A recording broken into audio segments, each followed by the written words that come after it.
Brent, obviously you guys are playing at a super high level.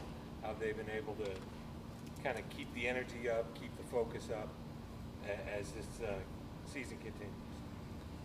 I mean, it's just kind of what you do. I mean, it's the football season, so you got a one season mentality every single week. There's a process to how you play at a high level. You're always under construction. They'll be the first ones to tell you there's a gazillion things that we've got to continue to improve, whether it's mental errors or missed tackles or fundamentals, bad eyes. Those are things that are off the top of my head that from last week were the bad. And there's a lot more good, obviously, finding a way to win and having some an incredible stop there at the end. Just I think it wasn't 29 straight plays, but it was almost 29 plays in a row. They had a couple kicking things. I think we had the safety, and that's a lot of plays in a row. I didn't know that during the game, but so I think from early in the season, being how the game went at Georgia, and certainly how it went this week, battle tested. I got some scars and some wounds from both of those games that'll help you grow and get better, and you learn from. But we can't be hungry and driven for them. They have to. That's a decision, and I believe it's in their DNA. But again, as we've said, many times, the mark of a good player, or a good unit, or a good team is growth and development and improvement, not from necessarily week 1 to week 3, but really from week 1, from the start of fall camp to the end of the year, sometime in January is where you want to really judge that. Just like the stock market, it's going to have some dips. That happens. It happens in our personal lives, happens in our work lives, certainly happens in every locker room. You can't just all do that, and you hope that it doesn't do that. That isn't good either, right? Yeah. Not for shelf life, anyway. But so again, we got a great opponent, a really good football team. It's got a great, great defense, really good offense, terrific backs, and really good quarterback, and probably the most athletic offensive line that we've seen up to this point. Really good, a lot of experience coming back. So there's a lot to be, motivated about, and we're going to have a great week of practice, a great game plan, and we're going to have to play really well to have a chance to win the game. What were your impressions of Bentley stepping up and filling in? Yeah, he did a nice job. He had like 3 or 4 minutes to find out he was going to be the starter, and but no, he's been ready. He gets starter reps in practice and has been doing well and has continued to make improvement. And so he did a great job. Proud of him. He's worked hard for his opportunity and was ready, and good example for what you want all your guys to be. Whatever opportunity you get, make the most of it, and he certainly did that, and help us to gut out a win. You mentioned all the plays you guys had in a row. Did you feel like some younger guys stepped up when some guys are kind of maybe getting worn out and a little tired? Yeah, you're just kind of running guys in and out, and that certainly helps to play some meaningful snaps, whether or not they made a play or not. Getting that experience is a great thing, and critical situations, any situation, but critical situations there in that last few drives, certainly that helps. Continue to develop your team, and for us too as coaches, everybody's being interviewed, so to gain trust in guys and things of that nature. How would you assess what Nolan brought back? It's good. He's just a very consistent player. Makes a lot of plays, does a lot of things that don't show up in the stat sheet. Probably got a little worn out late. Didn't have the same kind of stamina that you normally would. Had you been practicing for the last 40 days, he was out 40 days from the time of injury to to where we're to game day. So, it's probably his legs weren't underneath him. I mean, he'd been doing a lot of conditioning and things, but it's just different, and certainly playing the game and carrying your pads and your helmet and tackling people and all that is different too. So, but he did great. He played really, really well, and gives you leadership, gives you consistency, makes very, very few mistakes, and we made plenty of mistakes in the game. And Georgia Tech played a great game, but we made plenty of mistakes, and we just happened to be good enough to overcome, a lot of mistakes, whether it's caging the quarterback and containing the football or tackling in space, and just did a lot of things that maybe aren't. They're ordinary things that happen from week to week, but we had a lot of them that we were able to overcome. And that's to take nothing away from Georgia Tech. They did a great job, really played hard, and it's what happens when you let people stay in the game too. Anything can happen. And so whether it's defense and you hit the quarterback late and you get a target in and give a first down on a third down or whatever it is, it's 4th and 7 and the ball bounces up there and the guy's he cradles it and it's a catch, but we should have somebody underneath, but they fumbled it, and then the flat player runs up thinking he's going to go tackle the quarterback, and you got to stay in coverage. You should have had somebody underneath that. There's lots of opportunities where we could have slammed the door, and right now we're not good enough to do that, and we need to. So again, when I say we got to make a lot of improvement, it's not coach speak. There's you can put a whole book together, and despite whatever the stats say, our guys know it. So, but they should be, again, should feel good. Winning's hard. Certainly under circumstances, it's hard. We went out of our way to make it incredibly hard, and we know we're going to get everybody's, best game. That goes with the territory. That's nothing new, and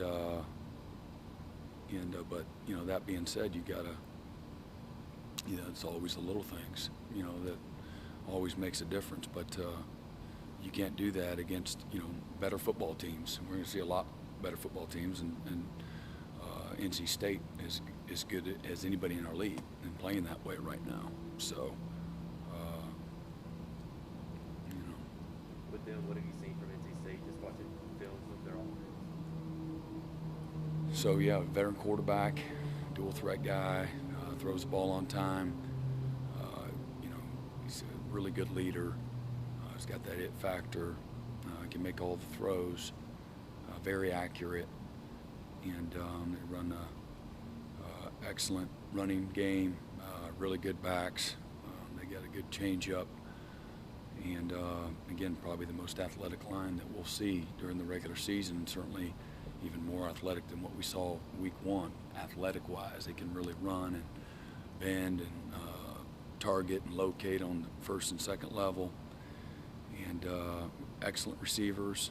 Big, strong, long guys, and they got Thayer Thomas is a really good punt return guy and an experienced guy, and he plays really, really well in the slot. So, they've got and then they got a really good defense, physical and schematically do things that can cause you issues on defense. So, again, we're going to have to, like I said, we're going to have our best game of the year to have a chance to win. Tony was saying that from time to time, you all will kind of look at each other and I guess look at defense, offensive film, and kind of see if any input. Is there anything you see with the offense that Clemson's offense that you could have maybe offered to Tony, suggested? Yeah, it's nothing to really talk about, right now. Coach, not surprising at all that Skowski was the one who kind of sniffed out that last on that 4th down play, Yeah. right? That's what that play kind of epitomizes what he brings. Yeah, I mean, he's got great instincts. The game's very slow for Jamie.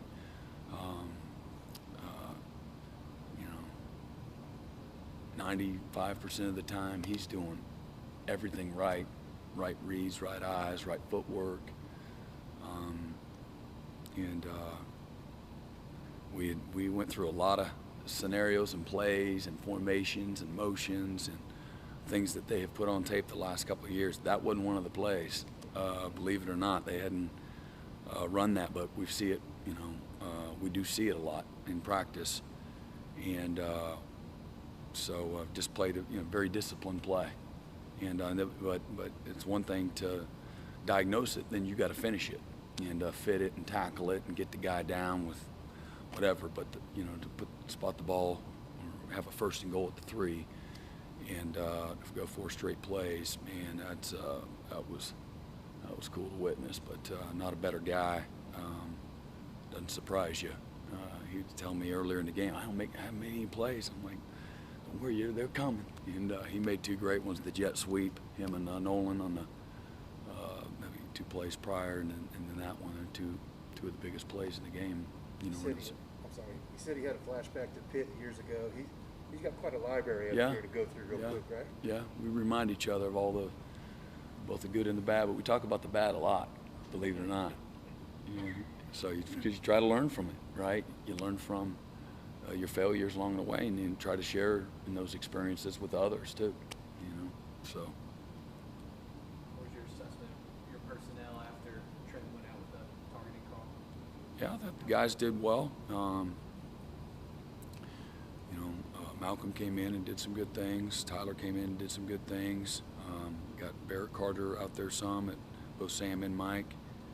Thought they did well. Under the circumstances, they did well. Plenty of things to get better at, but. Brent, is there a different kind of mindset that a defense has around the goal line that maybe they don't have other times? Because before the last stand, you guys held them out of the end zone right before that, forced the field goal.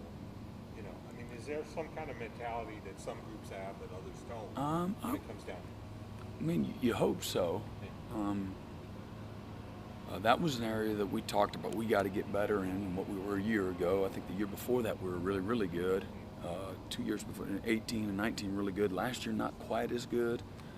And that was one of our top 3 things going into this year, man. That's what it is. It starts with the mentality that you don't let people run for touchdowns, and you hold people to field goals. You create turnovers. Games on the line, Game 7 mentality, and you find out a lot about your team. That way, good and bad. And remember that in 19, I think we started the year with Georgia Tech, and we had started the year, we had maybe the first series of the game, offense might have turned it over, and it goes down there, and we're in it's 1st and goal somewhere down there, and we get a turnover, and then we did that, I don't know how many more times. I did it a couple times in that game, but we did Syracuse twice, I remember, after a couple of turnovers there. And that's who we became that year, and that was an identity that you latched onto, looking back at it. And but a couple of same scenarios have happened this year, and our guys have really showed a great deal of toughness and a lot of heart and attitude, and not to be denied, if you will, and just playing good disciplined football too. Execution pretty good. And I think that's part of it too, is the film study and preparation, and then taking it to the field. That's critical. Everybody does it. If it was so easy, how come everybody doesn't execute? So that's a decision that those guys got to collectively make, and so far so good. Mm-hmm. Talk about Bentley being ready for his opportunity. How much does that mimic guys like Skowski or the linebackers department in terms of his work ethic and being prepared? Yeah, I think it's guys, the players that are the older guys that have played are very demanding of everybody, and I can step out of the way, and super demanding. If it's at practice, if it's in the film room, if it's on at the team hotel, very demanding of those guys. So they nourish the standard, and help and serve and prepare, all those things. Again, Levante would be the first one to tell you, that guys have helped him, but he's also put the work in too, put a lot of work into, being ready for his opportunity. So again, you hope from a culture standpoint that that's how you stay consistent when you graduate players, that, You know, guys are gaining experience, even if sometimes it's not in repetitions on the field. There's a lot going on off the field to get them prepared for those opportunities. Coach, what do you think about how your team responded following the lightning delay? 32 seconds left. Georgia Tech had that good side of the field. What do you think about how the defense? Well, I mean, looking back at it now, I thought it was good. You know, obviously held them to a field goal. You like to get a turnover there, and then you come back and they get the ball. We're kicking off to them, and when we force a punt. So pretty good. 2 possessions, 3 points, 1 where it's again, wherever it was. Was it on the 18, 17? I think 17. 17. I thought our guys, we did a good job. We just had a meeting, went through every play they ran in the first half, had them all drawn up. Just kind of go over the overhead and make adjustments, and then you go through situationally. Got, every 3rd and 2 and 4th and 1 and 3rd and 1 and 4th and 3 and 3rd and 3 that they had run the last couple of years. Just went through all of those, and so went through some calls that we wanted to run, and our guys were very engaged. Whatever they're stretching and eating, I don't know what everybody's doing. I'm talking, and so I don't know. I thought they responded pretty good. That solo pass wasn't anywhere on the previous 2. Mm-mm. No, that'd be a good story, though, right? Man, we're ready for it. We had Petrino one year. He had us at Western Kentucky to win the game. They went a little sprint out, little fade return, and we worked it and we kept talking. When this game goes on the line, this is his go-to play at his last play he coached at that school. And they won the game. And I remember Thursday out here on the field over there, Gary Peters. I'm like, okay, gotta have a play. It was the first part of Thursday's practice, and we do red zone. And man, he was not anywhere in the same zip code. And the whole defense was pissed, man. We were just ripping into Gary Peters, and lo and behold, we got in the situation. J-Ron gives up that. We busted the coverage. J-Ron didn't give it up. We missed the tackle on the hole shot. They run it down there, and then we were playing that series of downs, and then here it is to win the game. We got to play 4 downs, and inside the 5, and coming off a timeout. They called timeout, I believe, and we got in the huddle and said, here it comes. It's going to be sprint, fade return, and doesn't always work out that way, but it worked out that way. We defended it and won the game, and so that was pretty cool. Judah Davis, I think, tweeted they must not know how many times y'all practiced the shovel pass after pitch. Yeah, we practiced it. No, we practice it every week. Yeah. And it's part of everybody's fundamental drill work and just option football, and it's a good way to attack an aggressive defense and test their discipline. You have to play it with an option mentality. And so it was good. Noah mentioned that Ohio State didn't do any kind of impact. The growing pains kind of came out, and the offseason work getting a little better. I guess what is that been like seeing guys like Ben and Skowski, just really kind of progress and grow and develop to the point where they are right now? Yeah, I mean, I would expect that. Whether we won the national championship and they decide to come back, I'd expect the same mindset and attitude, to be very honest. But as we know, failure is difficult and hard as it is to deal with, humbling, and it's no fun at all. There's real growth opportunity there. It's a lot easier to grow and to learn and get better through that, to reflect and refocus. And again, that takes, I think, having a growth mindset takes a great deal of humility. And but you got to be very driven and very, focused and those types of things. But so how I feel about them, they've been incredibly impressive. As committed to guys as we've had in this program. They love what they do.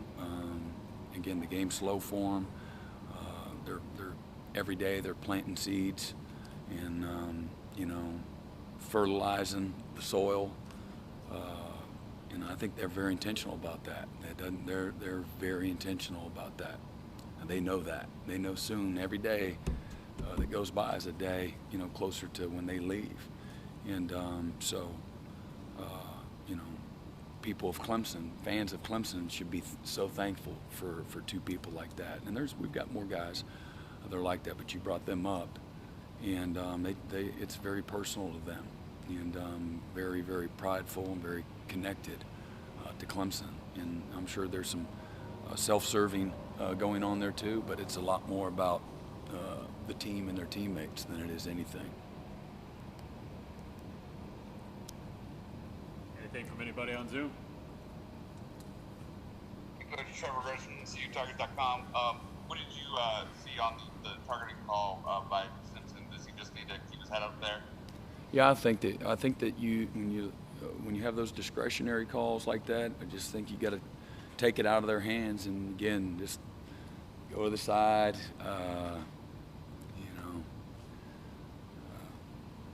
Avoid that, you know, helmet to body contact at all cost. How much do you see that in practice and have to correct? No, it's you're guys? not you know you're working on your tackling drills. You're not simulating what we just did, what he did on that play. So I don't know. You don't see it a whole lot. So it's a lot more difficult than you'd think. He didn't. Anyway, I'm not supposed to really talk about, you know, the actual play, but you got to keep your head out of it, and you know, you can't hit the quarterback high, and try to again take the ball out of the officiating crew's hands, and just, you know, be very mindful of that. Thanks, Coach. Yep. Anything else? All right. Thank you, Coach. All right. Yep. Thank you.